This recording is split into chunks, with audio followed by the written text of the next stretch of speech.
Rain hissed against the roof as Emma jolted awake to a voice near her ear. "Don't close your eyes again." The whisper was so close she felt its breath brush her cheek. The room glowed faint blue from a night light across the hall. Her blanket tugged once like a small hand pulling it down. "Emma," it said softer now, "I'm almost here." Then the closet door creaked open by itself. 2 days earlier, everything had seemed ordinary. Emma and her dad had just moved to Maple Falls, a quiet town outside Denver. Their rental house sat near the woods, all gray siding and tilted porch steps. Inside it smelled like dust and old pine. Dad said it had character. Emma thought it felt like somebody had been waiting for them to come back. Boxes filled her new bedroom. The window looked toward the forest, tall pines that swayed like they were whispering to each other. She pressed her hand to the glass and felt the cool leak through. "Looks creepy out there," she said.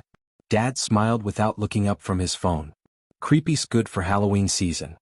She laughed, but a cold thread of air slipped down her neck. "Then we're early." That night, Emma couldn't sleep. The house made strange sounds, wood settling, pipes clicking. At first she tried to count them.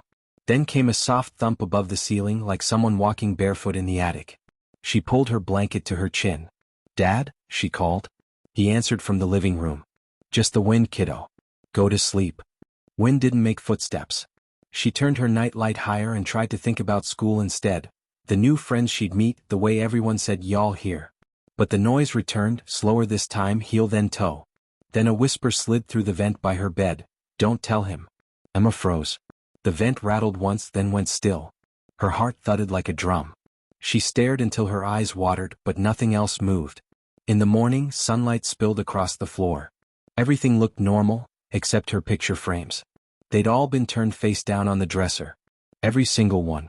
She picked up the photo of Mom and her at the beach, sand stuck to their arms. "Dad?" she yelled. He climbed the stairs, coffee mug in hand. "What's wrong?" "My pictures. Did you touch them?" He frowned. "I haven't even been up here yet." They both looked at the frames. He flipped one over, shrugged, and smiled too quickly. Old houses shift. Maybe the dresser tilted. "It's flat," Emma said. But he was already heading downstairs talking about getting bagels. That afternoon, clouds gathered. The woods darkened and a smell of wet earth drifted through the open window. Emma did homework at her desk. Her pencil rolled to the edge, stopped, then rolled back toward her, slow and steady. She caught it just before it fell. "Weird," she whispered. A faint hum began, like someone humming a lullaby. It came from the closet. She stood, heart pounding. The sound stopped.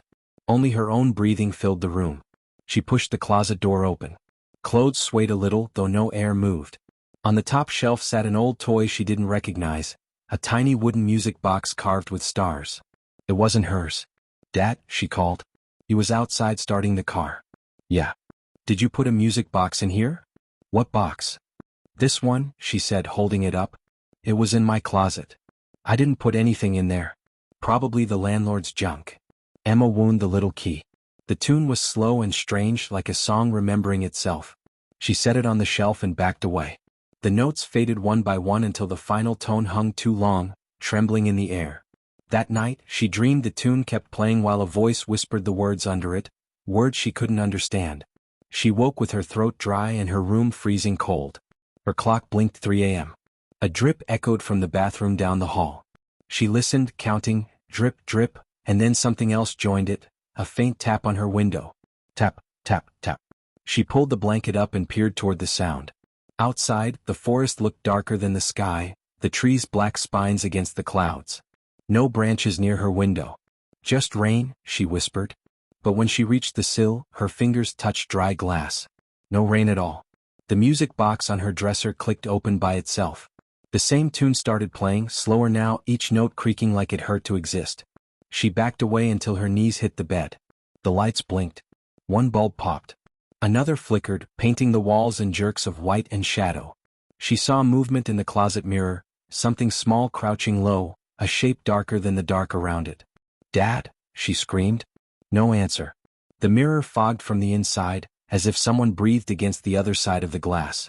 A handprint spread there, pale and thin, the fingers too long. Emma grabbed her flashlight and ran for the door. When she yanked it open, the hallway light was already on. But every picture on the wall, family photos, landscapes, hung upside down. Her flashlight flickered. She stepped backward, shaking. "Dad?" she called again. A whisper answered from the far end of the hall. "Don't wake him." She turned toward the voice. The attic hatch above the stairs rattled, dust falling in soft streams. Nails squealed as the door cracked open. Cold air poured down, smelling of blown-out candles and old wood. The music box stopped playing. The silence afterward felt heavier than the sound. From the attic darkness, something began to crawl down, slow, dragging itself by its hands, whispering all the while.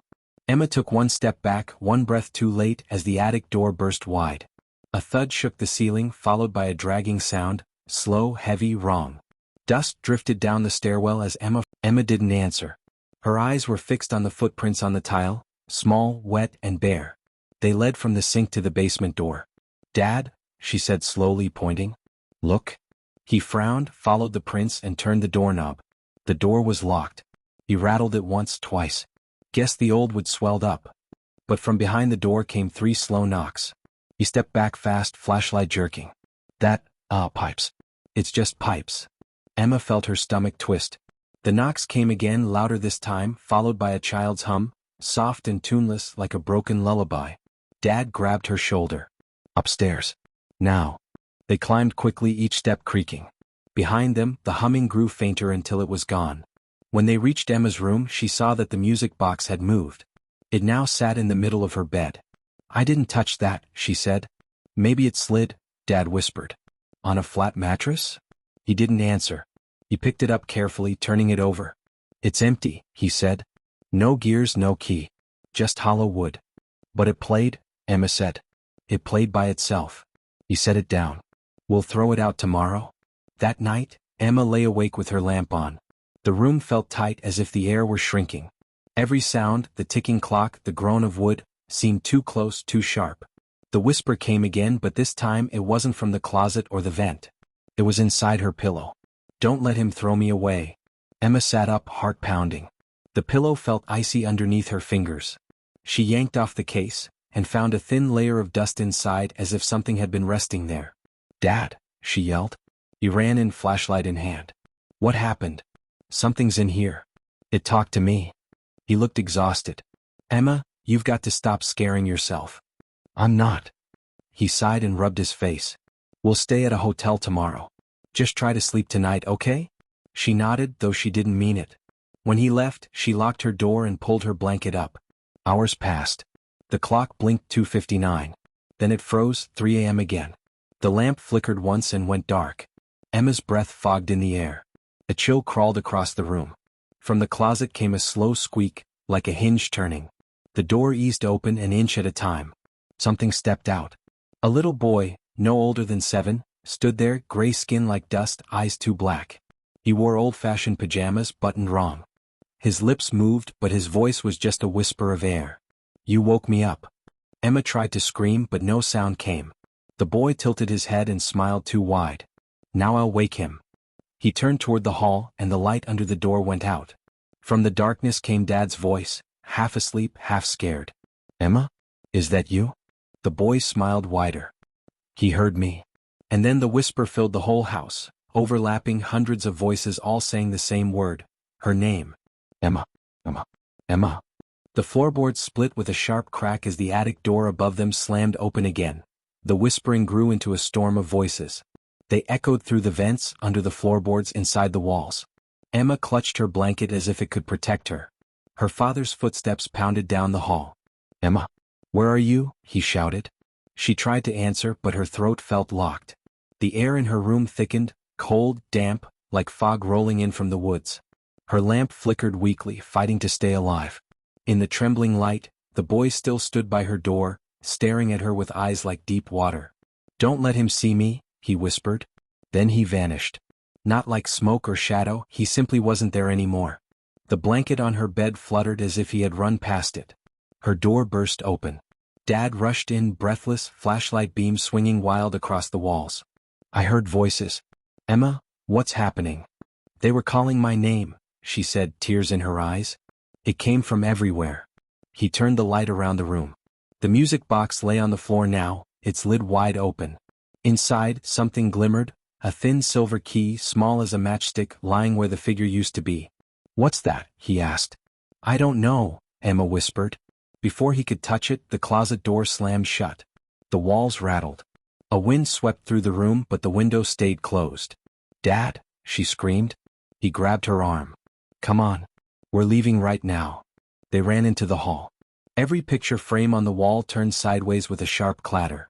The house groaned, old wood flexing as if something huge moved inside it. When they reached the stairs, a cold breath swept up from below, wet, metallic, smelling of rusted pipes. The kitchen light flickered on, then off again. "Front door," Dad said, voice shaking. But at the bottom of the stairs the boy was waiting. His head tilted the same way, smile too still. He held the music box in both hands now. The lid clicked shut. "Don't go," he whispered. "She's almost here." Emma's heart stopped. "Who?" she asked, barely breathing. The boy stepped back into the dark. From the kitchen doorway another figure appeared, taller, thin as wire, hair hanging long over its face.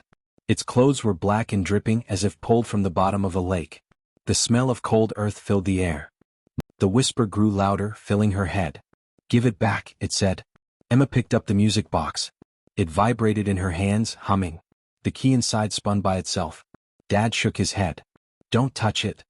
But the box grew hot, too hot to hold. She dropped it. It hit the floor and burst open, spilling light that wasn't light at all, thin strands of white mist curling like smoke. They spread across the basement, circling the walls, twisting into faces. Every whisper she'd heard in the house poured out of them now, hundreds of voices speaking, crying, begging. The room trembled. The shadow creature shrieked, a sound that cracked the air. The boy covered his ears. "She's awake," he screamed. Emma crawled toward her dad. "What do we do?" He grabbed her wrist and pointed at the stairs. "Run." They scrambled up, the steps shaking under their feet. Halfway up, Emma looked back. The mist swallowed the basement, bright as moonlight, the boy vanishing in it. At the top, they burst into the kitchen. The front door stood wide open now, wind howling in.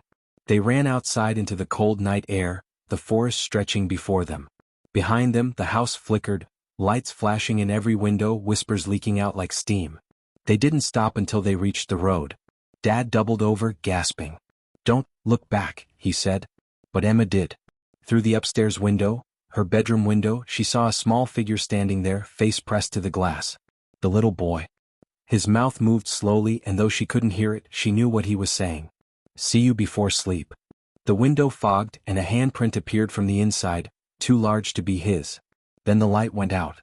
And the whisper came again, faint but clear, carried on the wind behind them. "Are you awake?"